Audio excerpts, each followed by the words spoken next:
পাঁচটা জিনিস দিয়ে আমাদেরকে আল্লাহ তাআলা পরীক্ষা করবেন। এক নম্বর ভয় দিয়ে আল্লাহ তাআলা পরীক্ষা করবেন। দুই নম্বর ক্ষুধা মাধ্যমে আল্লাহ তাআলা আমাদেরকে খাদ্যের মাধ্যমে পরীক্ষা করবেন। তিন নম্বর সম্পদের মাধ্যমে পরীক্ষা করবেন। চার নম্বর জানের ক্ষতির মাধ্যমে বিভিন্ন রোগ বালা মুসিবত এগুলোর মাধ্যমে আল্লাহ তাআলা আমাদেরকে পরীক্ষা করবেন। পাঁচ নম্বর ফসল আদির মাধ্যমে আল্লাহ তাআলা আমাদেরকে পরীক্ষা করবেন। সম্মানিত হাজিরিন, আমরা আজকে সূরাতুল বাকারার 155 নম্বর আয়াত থেকে আমাদের আলোচনা শুরু করব। ওমা তাওফীকি ইল্লা বিল্লাহ সুবহানাকা লা ইলমা লানা ইল্লা মা 'আল্লামতানা ইন্নাকা আনতাল আলিমুল হাকীম।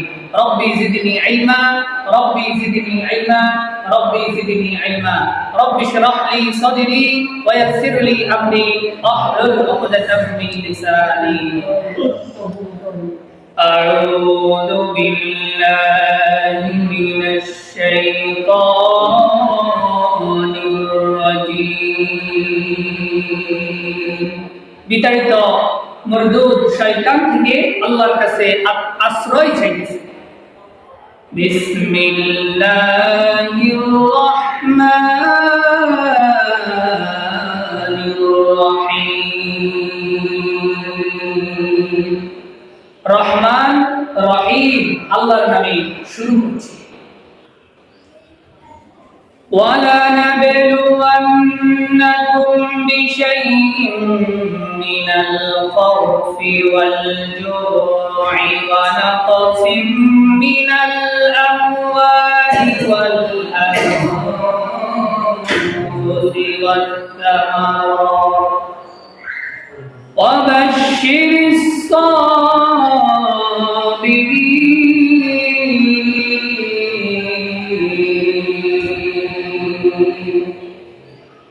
আল্লাহ পাক রব্বুল আলামিন বলেন, ওয়ালা নাবলুওয়ান্নাকুম বিশাইইন, অবশ্যই আমি তোমাদেরকে কিছু জিনিস দিয়ে পরীক্ষা করবই।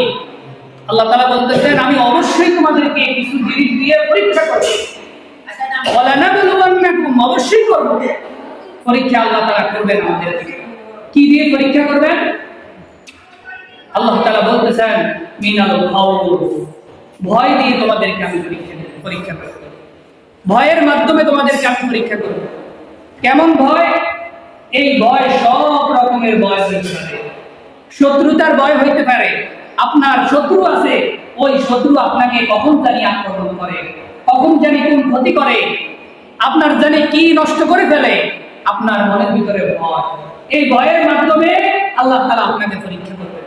আবার আপনি দ্বীনের কাজ করতেছেন, ইসলামের কাজ করতেছেন, আপনাকে বিরোধিতা করতেছে, আপনাকে বিরোধিতা করতেছে।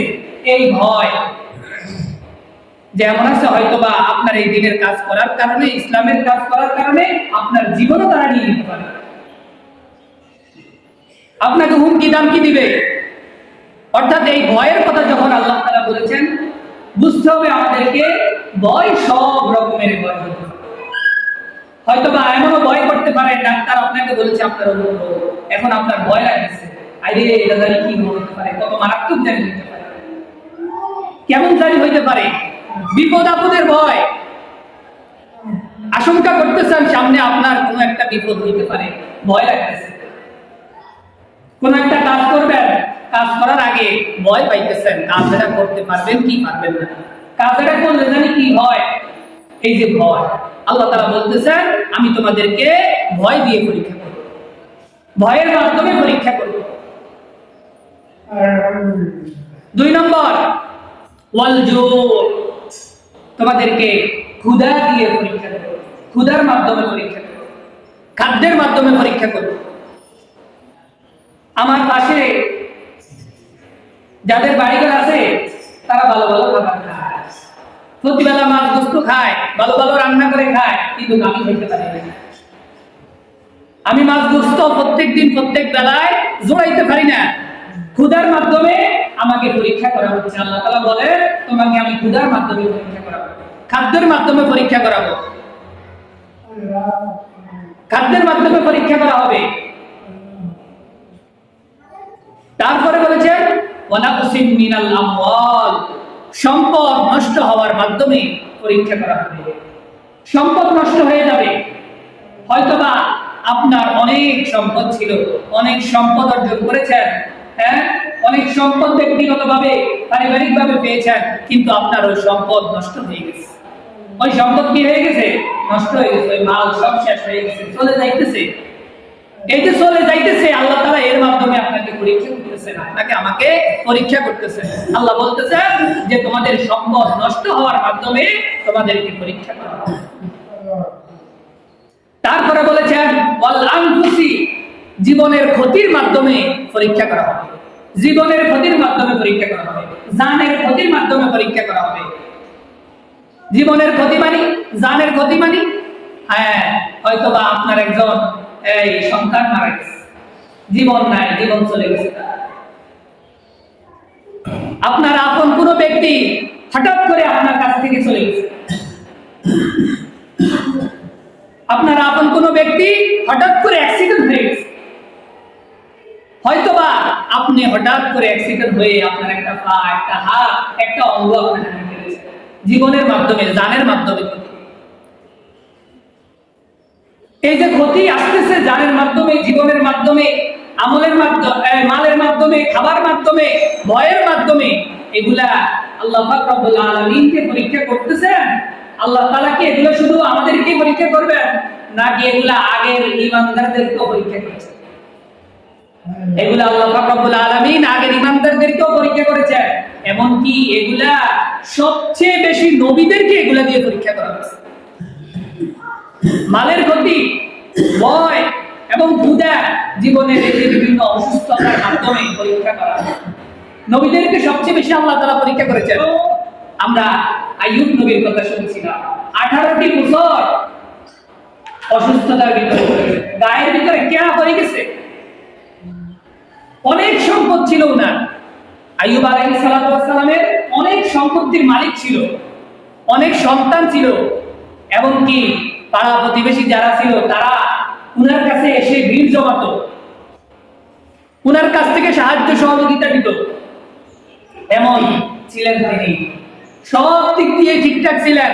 যখন তাকে রোগাক্রান্ত, রোগ ধরলেন, ব্যাধি ধরলেন, আস্তে আস্তে রোগাক্রান্ত হয়ে পড়লেন, শরীরের ভিতরে পচন ধরলেন, আস্তে আস্তে মানুষ বলা বলি বলতে লাগলো যে সে যদি ভালো মানুষে হয় তাহলে আবার তার কিসের রোগ, তাহলে তার এত ক্ষতি কিসের? ভালো মানুষের তো কোনো ক্ষতি হওয়ার কথা না, ভালো মানুষের তো এত অসুস্থ বড় বড় অসুখ হওয়ার কথা না, ভালো মানুষের তো সম্পদ ধ্বংস হওয়ার কথা না। এই কথা বলে বলে তার উম্মতরা তার থেকে দূরে সরে যাইতে লাগে। এমনকি ছেলে সন্তানটা চলে গেছে, কেউ নাই, এক পাশে ফালাই দিয়ে রাখছে। এইভাবে আল্লাহ পাক রব্বুল আলামিন পরীক্ষা করেন। সকল নবীকে এইভাবে আল্লাহ তাআলা পরীক্ষা করেছেন। নূহ আলাইহিস সালাতু ওয়াস সালামকে কত কষ্ট দিয়েছেন তার উম্মতরা, 900 বছর পর্যন্ত তাকে জ্বালাইছে। 900 বছর, 1 বছর 2 বছর না, 900 থেকে 950 বছর পর্যন্ত।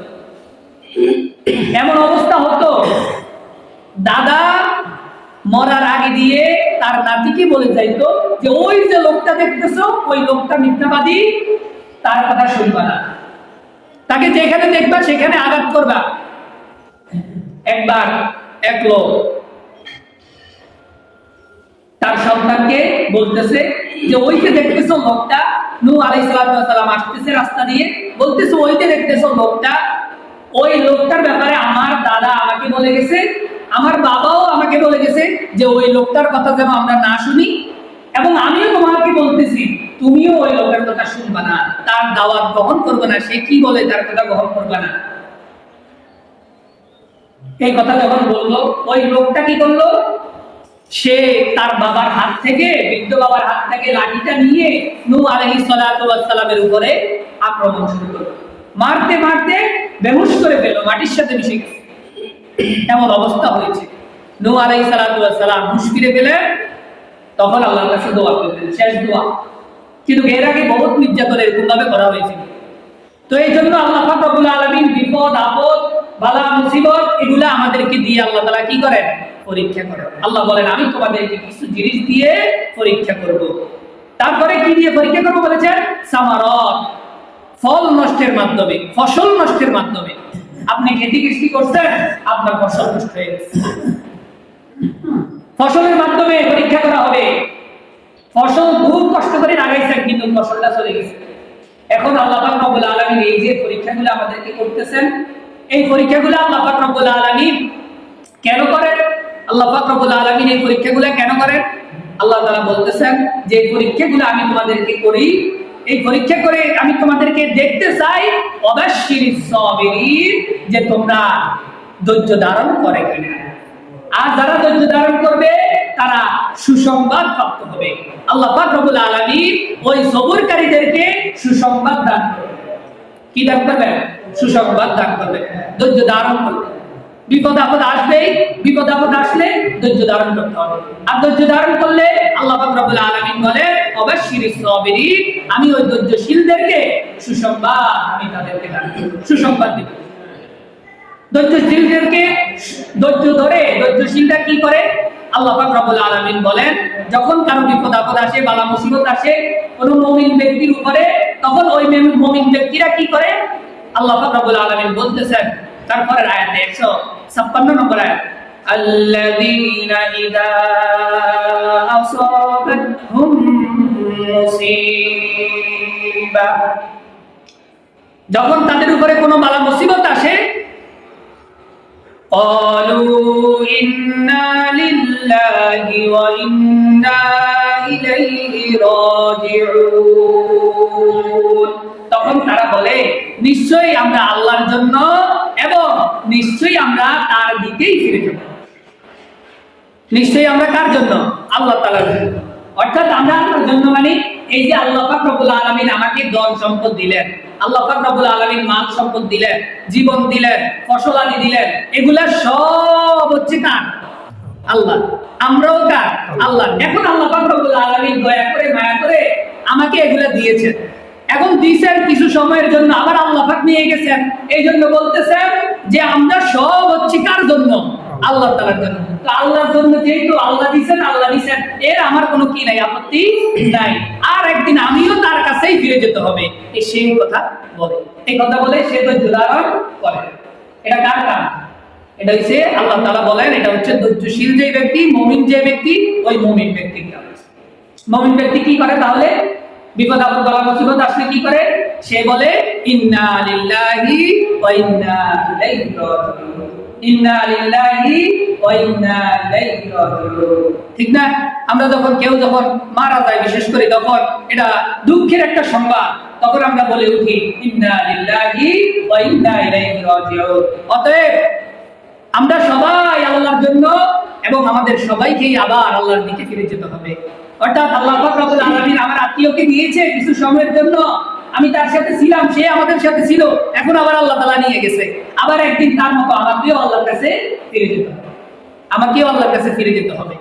কোন জিনিস আল্লাহ পাক রব্বুল আলামিন নিয়ে গেলে এই জন্য এই দোয়া পড়া, বিপদের সময় বা মুসিবতের সময় এই দোয়াটা পড়া। হাদিসের ভিতরে উল্লেখ আছে একটা ঘটনা, উম্মে সালামা রাদিয়াল্লাহু তাআলা আনহা, তো তিনি বাড়িতে আছেন, তিনি বলতেছেন যে একদিন আমার স্বামী রাসূল সাল্লাল্লাহু আলাইহি ওয়াসাল্লাম বাড়িতে আসলেন। এসে তিনি আমাকে বললেন যে আজকে আমি রাসূল সাল্লাল্লাহু আলাইহি ওয়াসাল্লামের কাছ থেকে এমন একটি হাদিস শুনেছি, এই হাদিসটা শোনার পরে আনন্দে আমার মন ভরে গেছে, খুশিতে আমার মন ভরে গেছে। তখন তিনি বললেন কি হাদিস?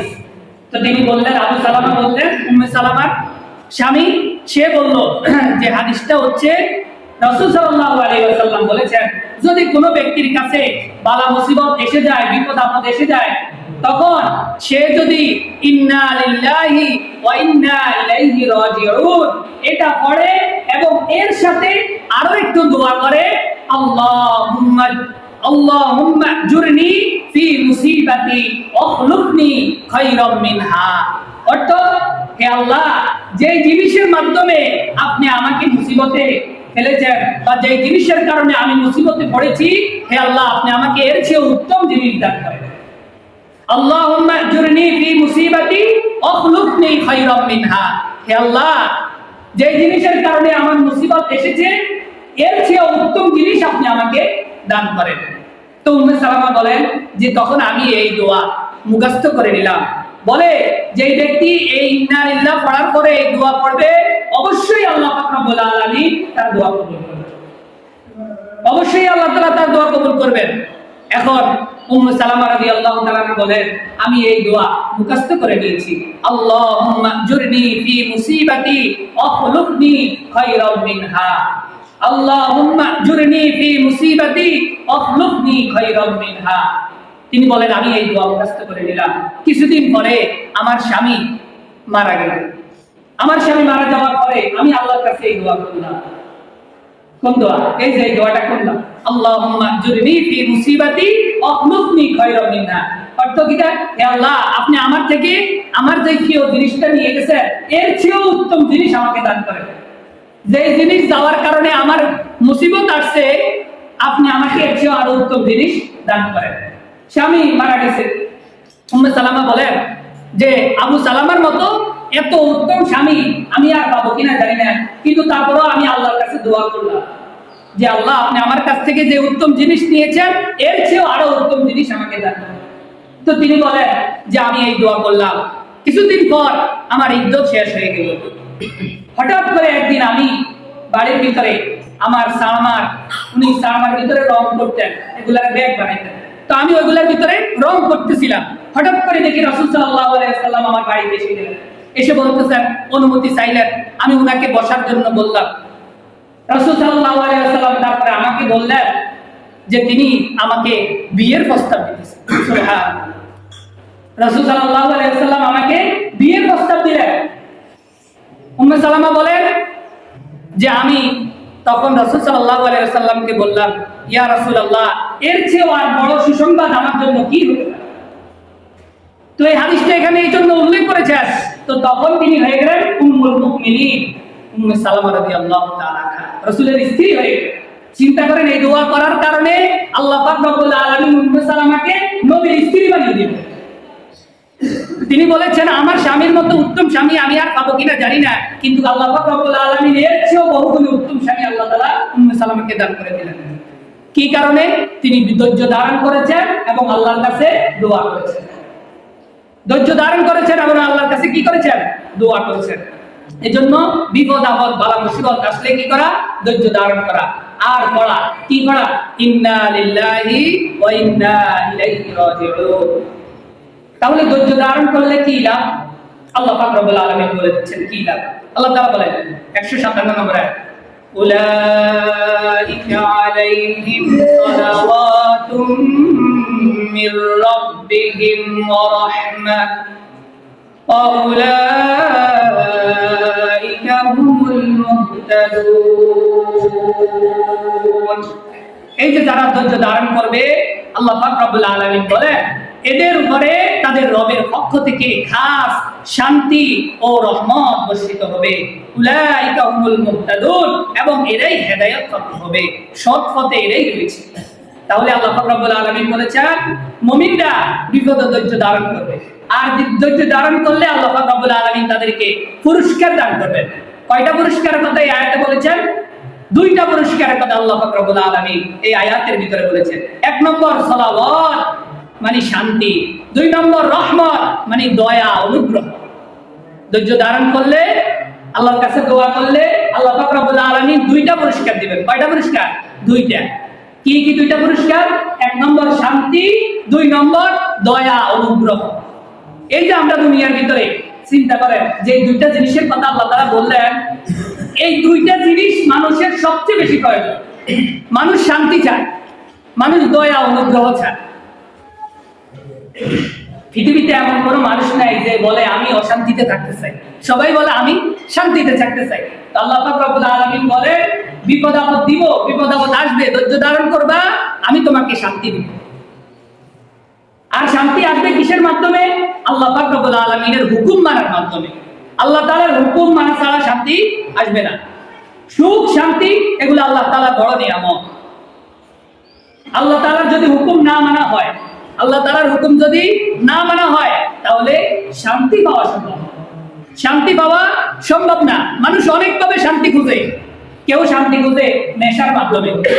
হ্যাঁ, কারো যখন এই অশান্তি এসে যায়, অশান্তি এসে যাওয়ার পরে কেউ নেশা করে, বিড়ি খায়, মদ খায়, গাঁজা খায়, এই বিভিন্ন রকমের, হ্যাঁ, ওই আড্ডার ভিতরে যায়, ভার বলে এগুলা, বারের ভিতরে যায়, জুয়াখানা যায়, আড্ডাখানা যায়, নেশা করে, মাতাল হয়ে পড়ে থাকে। মানে সে একটু শান্তি চায়, শান্তিতে থাকতে চায়। বিপদ আসছে, এখন কি করবে? টেনশন দূর করতে হবে, তো সুখের টান দিতে হবে, বিড়ি খাইতে হবে।